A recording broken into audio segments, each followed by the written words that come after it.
Ya, halo, selamat siang pemirsa. Jumpa lagi bersama kami di Dialog Khas Berita 1 Lunch Talk langsung dari Max Coffee Berita 1 Plaza Jakarta. Dan hari ini kita akan membahas topik amankah mengkonsumsi kopi. Tentunya kita akan membahasnya dengan narasumber, sudah hadir dokter atau pakarnya nanti juga kita akan berbincang. Dan juga kita akan mencoba berbincang lewat telepon dengan penikmat kopi, begitu Cakri? Iya, begitu. Dan juga mungkin anggota komunitas kopi yang mengenal seluk-beluk tentang kopi lebih jauh ya, Fe. Betul. Dan langsung saja kita simak Lunch Talk selengkapnya.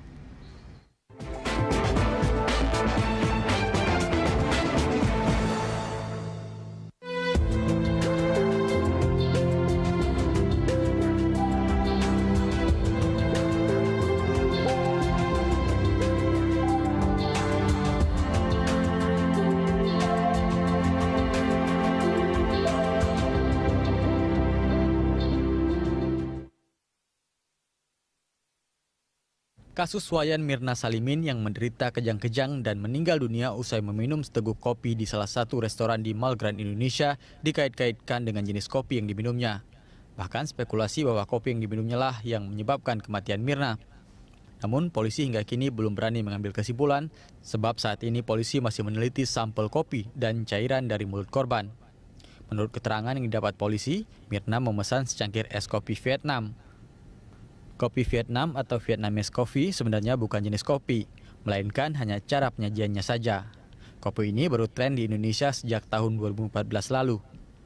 Racikan kopi Vietnam bisa berisi bubuk kopi yang dicampur susu atau bisa pula bubuk kopi yang hanya dicampur gula saja. Yang membedakannya hanya cara penyeduhan yang menggunakan saringan metal draper berbahan besi atau aluminium untuk menampung agar ampas kopi tidak masuk dalam cangkir kopi. Gelas kopi yang sedang diracik juga ditutup dengan gelas serupa tabung aluminium. Vietnamese drip coffee pada awalnya menggunakan dark roast coffee dan campuran susu kental manis sebagai penyeimbang rasa pahitnya. Tapi sekarang peminum kopi seluruh dunia bereksperimen dengan berbagai jenis kopi dan campurannya untuk mendapatkan rasa Vietnamese coffee sesuai dengan selera mereka. Efek kopi sebenarnya juga tidak bisa langsung dikaitkan dengan kematian. Meskipun kandungan kafein dalam kopi dapat meningkatkan berbagai resiko penyakit seperti jantung, stroke, meningkatnya kolesterol, rematik, dan merusak pembuluh darah. Tetapi dari hasil penelitian para ahli kedokteran, tidak pernah ada orang yang langsung meninggal gara-gara minum kopi. Namun tahap aman meminum kopi untuk mencegah berbagai penyakit disarankan mengkonsumsi tidak lebih 4 cangkir kopi dalam sehari. Tim Liputan Berita 1, Jakarta. Nikmatnya menyeruput secangkir kopi sebenarnya, Fe. Iya, kalau lihat dari tayangannya tadi terlepas dari beritanya dan peristiwanya, sepertinya rasanya pengen minum kopi. Rasanya pengen minum dari kopi. cara membuatnya juga sangat menarik begitu. Iya. Nah, kita sudah bersama dengan narasumber kita, Dr. Renan Sukmawan sebagai spesialis jantung atau kardiologis. Namun dokter, tahan sebentar, kita akan berbicara lebih jauh lagi tentang amankah mengkonsumsi kopi. Namun kita akan tersambung dengan reporter Tika Bermau dari Rumah Duka Darmais. Selamat siang, Tika.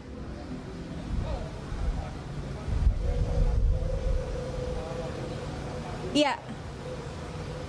Ya, Tika, seperti apa tanggapan dari pihak keluarga dan juga ini polisi sudah mengambil sampel kopi beserta cairan dalam jenazah dalam lambung Mirna. Nah, ini sudah seperti apa hasil penyelidikan sementara yang sudah dirilis mungkin dari oleh pihak polisian?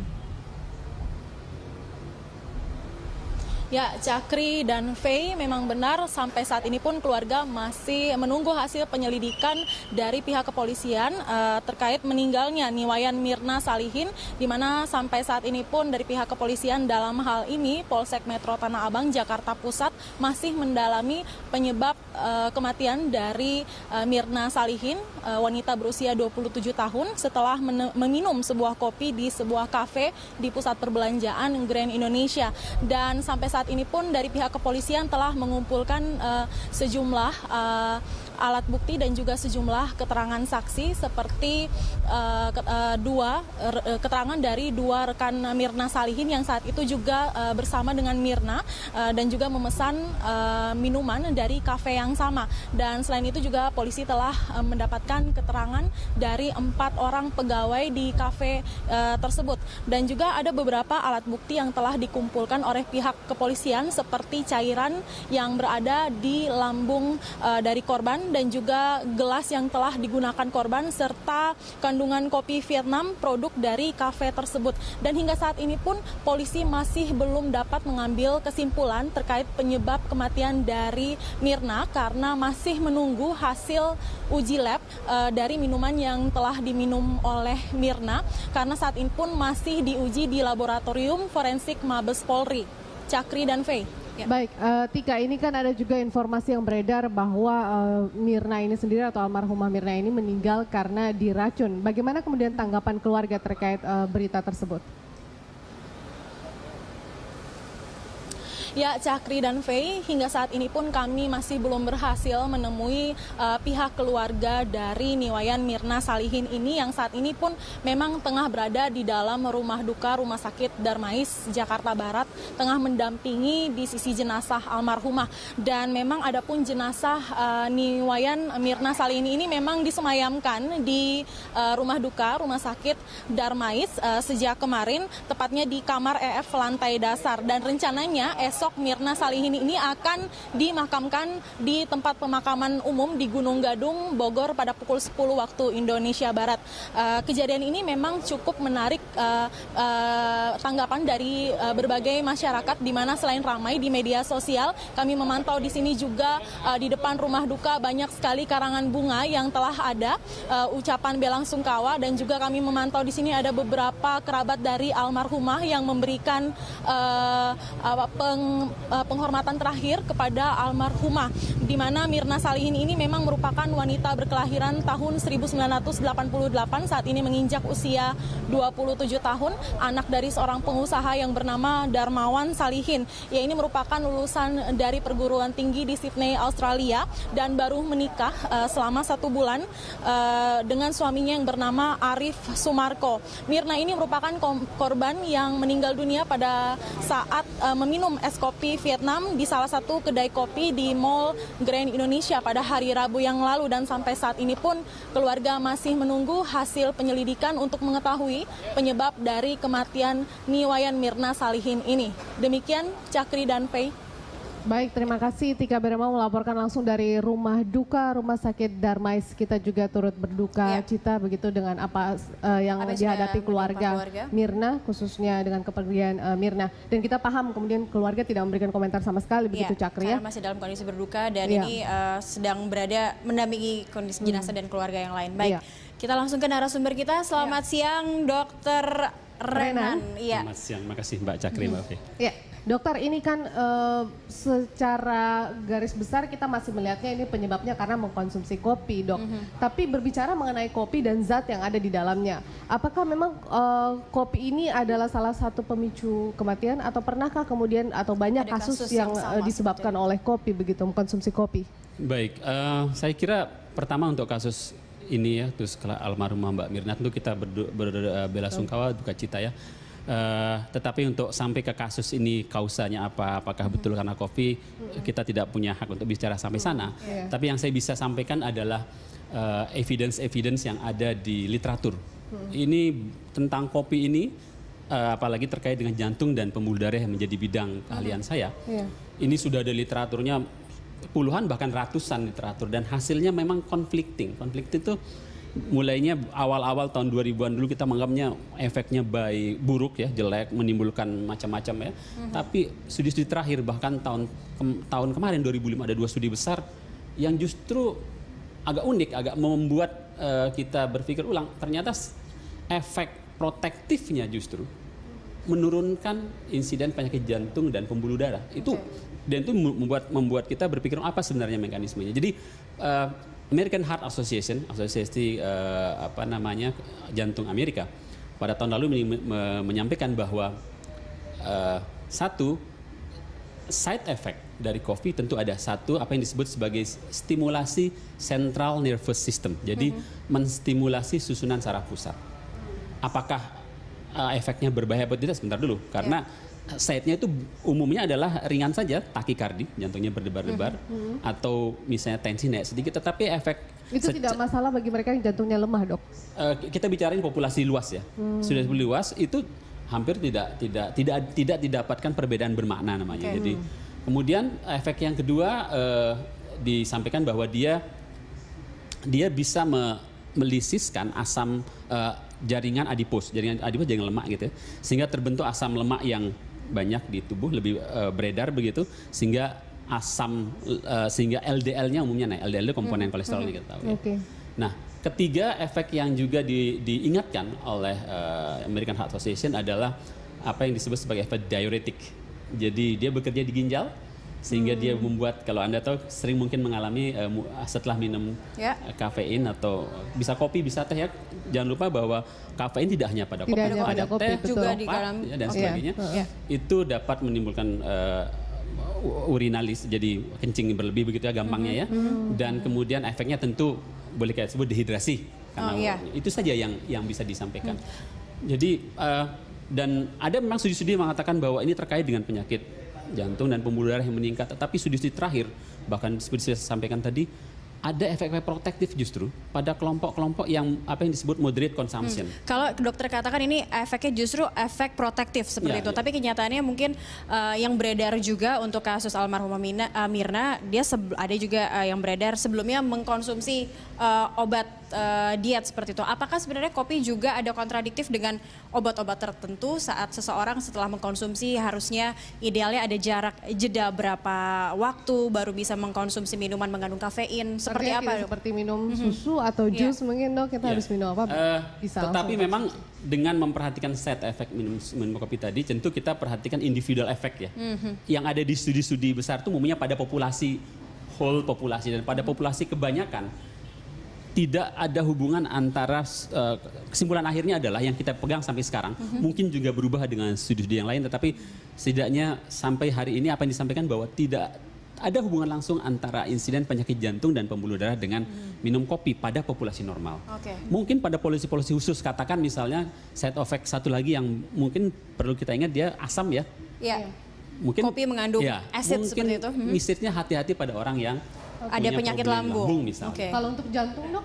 Nah, untuk jantung dulu kita pernah berpikir bahwa salah satu yang kita pikirkan oleh para ahli jantung dan pembuluh darah adalah kemungkinan terjadinya gangguan irama jantung, ya. Jadi stimulasi jadi membuat dia lebih kencang, tachycardia, tetapi efek itu transien saja.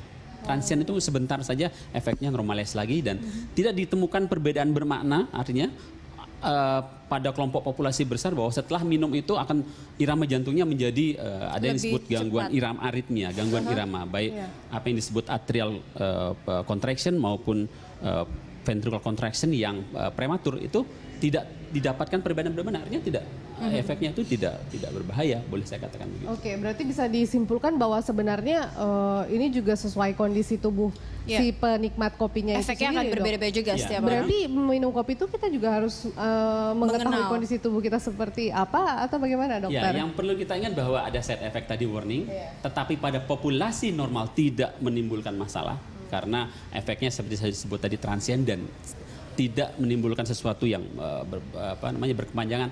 Apalagi efek-efek yang tadi disebutkan di warning oleh American Heart Association, di samping transien dengan berjalannya waktu ada efek yang kita sebut sebagai tolerance effect. Jadi dia mulai menolerir, badannya mulai mentoleransi efek-efek tadi gitu, dengan berjalannya waktu. Jadi tapi memang sekali lagi dengan ada warning side effect tadi, mungkin buat saudara-saudara kita, teman-teman yang memang penikmat kopi gitu ya, jadi ketahui kondisi Anda bahwa ada warning ini, walaupun pada populasi normal nggak masalah. Menikmati kopi tetap aman, tapi tidak ada salahnya mengetahui kondisi tubuh kita dulu ya, seperti apa. Oke, baik. Kita masih akan lanjutkan di segmen berikutnya dokter. Dan pemirsa, Lunch Talk akan kembali usai jeda pariwara, tetaplah bersama kami.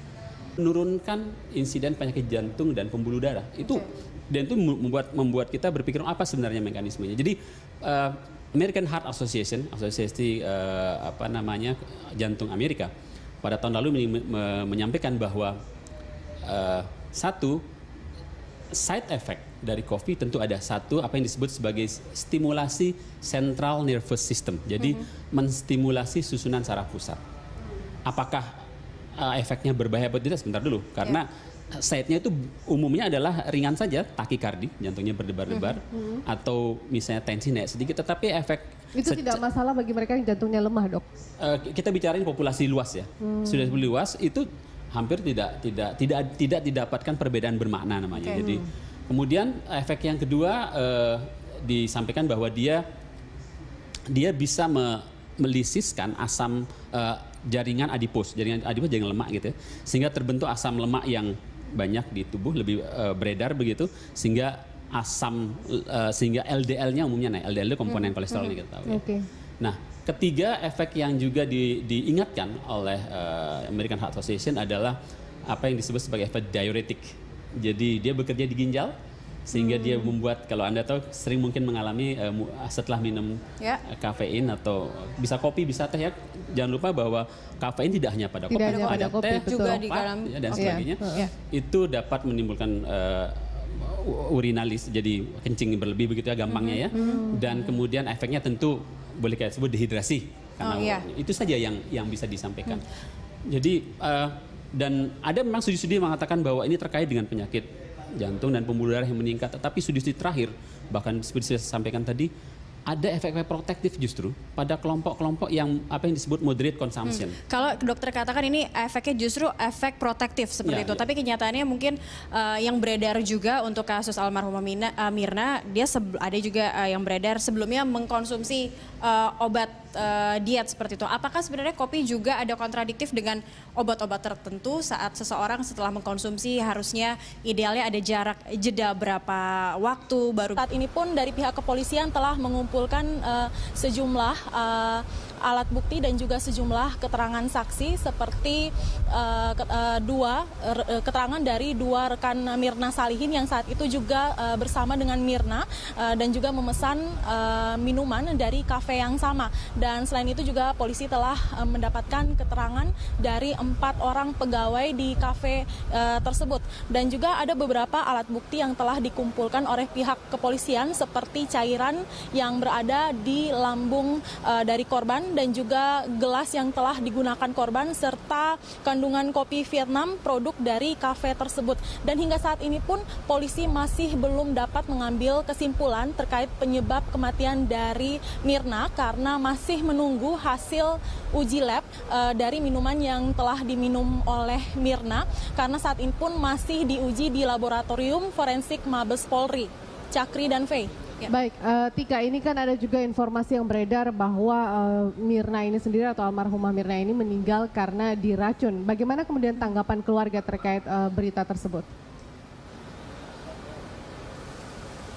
Ya, Cakri dan Faye, hingga saat ini pun kami masih belum berhasil menemui pihak keluarga dari Niwayan Mirna Salihin ini yang saat ini pun memang tengah berada di dalam rumah duka Rumah Sakit Darmais, Jakarta Barat, tengah mendampingi di sisi jenazah almarhumah. Dan memang ada pun jenazah Niwayan Mirna Salihin ini memang disemayamkan di rumah duka Rumah Sakit Darmais sejak kemarin, tepatnya di kamar EF lantai dasar. Dan rencananya esok Mirna Salihin ini akan dimakamkan di tempat pemakaman umum di Gunung Gadung, Bogor pada pukul 10 waktu Indonesia Barat.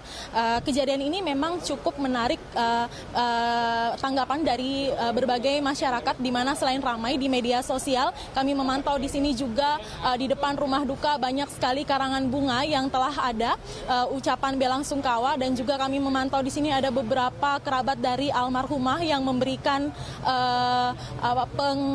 penghormatan terakhir kepada almarhumah, di mana Mirna Salihin ini memang merupakan wanita berkelahiran tahun 1988, saat ini menginjak usia 27 tahun, anak dari seorang pengusaha yang bernama Darmawan Salihin. Ia ini merupakan lulusan dari perguruan tinggi di Sydney, Australia, dan baru menikah selama 1 bulan dengan suaminya yang bernama Arif Sumarko. Mirna ini merupakan korban yang meninggal dunia pada saat meminum es kopi Vietnam di salah satu kedai kopi di Mall Grand Indonesia pada hari Rabu yang lalu, dan sampai saat ini pun keluarga masih menunggu hasil penyelidikan untuk mengetahui penyebab dari kematian Niwayan Mirna Salihin ini. Demikian Cakri dan Faye. Baik, terima kasih Tika Beremau melaporkan langsung dari rumah duka Rumah Sakit Darmais. Kita juga turut berduka cita begitu dengan apa yang dihadapi keluarga Mirna, khususnya dengan kepergian Mirna. Dan kita paham kemudian keluarga tidak memberikan komentar sama sekali begitu Cakri ya. Karena masih dalam kondisi berduka dan ini sedang berada mendampingi kondisi jenazah dan keluarga yang lain. Baik, kita langsung ke narasumber kita. Selamat siang Dokter Renan. Selamat siang, makasih Mbak Cakri. Ya. Dokter, ini kan secara garis besar kita masih melihatnya ini penyebabnya karena mengkonsumsi kopi, Dok. Tapi berbicara mengenai kopi dan zat yang ada di dalamnya, apakah memang kopi ini adalah salah satu pemicu kematian atau pernahkah kemudian atau banyak kasus yang disebabkan oleh kopi begitu, mengkonsumsi kopi? Baik, saya kira pertama untuk kasus ini ya, terus kalau almarhumah Mbak Mirna tentu kita berbela-sungkawa, duka cita ya. Tetapi untuk sampai ke kasus ini kausanya apa, apakah betul karena kopi, kita tidak punya hak untuk bicara sampai sana. Tapi yang saya bisa sampaikan adalah evidence yang ada di literatur. Ini tentang kopi ini, apalagi terkait dengan jantung dan pembuluh darah yang menjadi bidang keahlian saya. Ini sudah ada literaturnya puluhan bahkan ratusan literatur dan hasilnya memang conflicting. Conflicting itu mulainya awal-awal tahun 2000-an dulu kita menganggapnya efeknya buruk ya, jelek, menimbulkan macam-macam ya. Tapi studi-studi terakhir bahkan tahun kemarin 2005 ada 2 studi besar yang justru agak unik, agak membuat kita berpikir ulang, ternyata efek protektifnya justru. Vietnamese drip coffee pada awalnya menggunakan dark roast coffee dan campuran susu kental manis sebagai penyeimbang rasa pahitnya. Tapi sekarang peminum kopi seluruh dunia bereksperimen dengan berbagai jenis kopi dan campurannya untuk mendapatkan rasa Vietnamese coffee sesuai dengan selera mereka. Efek kopi sebenarnya juga tidak bisa langsung dikaitkan dengan kematian. Meskipun kandungan kafein dalam kopi dapat meningkatkan berbagai resiko penyakit seperti jantung, stroke, meningkatnya kolesterol, rematik, dan merusak pembuluh darah. Tetapi dari hasil penelitian para ahli kedokteran, tidak pernah ada orang yang langsung meninggal gara-gara minum kopi. Namun tahap aman meminum kopi untuk mencegah berbagai penyakit disarankan mengkonsumsi tidak lebih 4 cangkir kopi dalam sehari. Tim Liputan Berita 1, Jakarta. Iya, nikmatnya menyeruput secangkir kopi sebenarnya ya. Iya, kalau lihat dari tayangannya tadi terlepas dari beritanya dan peristiwanya, sepertinya rasanya pengen minum kopi rasanya pengen minum dari kopi. cara membuatnya juga sangat menarik begitu. Nah, kita sudah bersama dengan narasumber kita, Dokter Renan Sukmawan sebagai spesialis jantung atau kardiologis. Namun dokter, tahan sebentar, kita akan berbicara lebih jauh lagi tentang amankah mengkonsumsi kopi. Namun kita akan tersambung dengan reporter Tika Beremau dari Rumah Duka Darmais. Selamat siang Tika.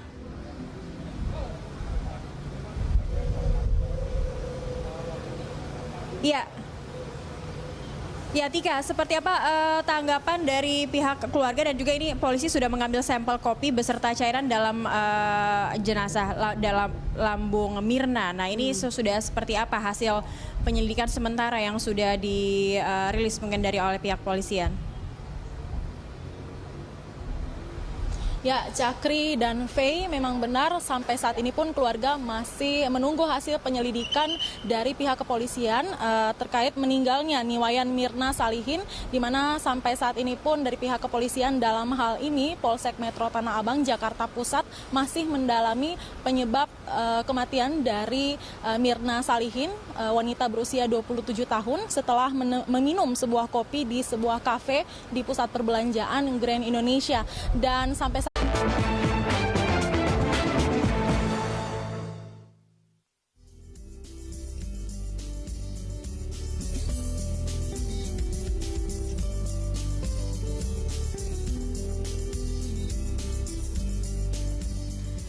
ya, halo, selamat siang pemirsa. Jumpa lagi bersama kami di Dialog Khas Berita 1 Lunch Talk langsung dari Max Coffee Berita 1 Plaza Jakarta. Dan hari ini kita akan membahas topik amankah mengkonsumsi kopi. Tentunya kita akan membahasnya dengan narasumber, sudah hadir dokter atau pakarnya nanti juga kita akan berbincang. Dan juga kita akan mencoba berbincang lewat telepon dengan penikmat kopi begitu Cakri. Ya begitu, dan juga mungkin anggota komunitas kopi yang mengenal seluk-beluk tentang kopi lebih jauh ya, Fe. Betul. Dan langsung saja kita simak Line Talk selengkapnya.